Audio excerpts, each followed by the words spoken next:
East Manipur Meng Tabiri Simbu Taram Okjari. Meitei leibak sahi suyam jadriba waja badana masaru oiraba del da kaya joro number 7 amatamgi meitei leibak sigida makta kannanaba wahi na kaya lila na kaya esei na kaya wari na kaya puthokpiramba oja sinangasi mangkidoriba se aikoigi meitei leibak se kari hagide amambagumba de amna nuwaiti oja yam nuwaiti yam nuwaiti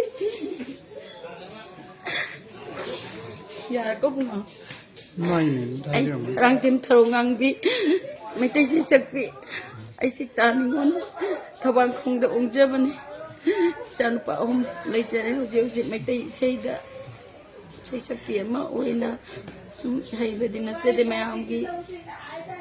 meitei na sei pana pamambagi ojasin sina pamambagi meitei se kaning bagi damakta leikai gi sinthak adei lai awgi sintha luhungba kumon lana thoram asigumba naunareng meitei gi sintha chachabani ai haijabadina sede adu ojasina smile lai gi dabse akoigi yamna lamjing lamtak piramba haiba tare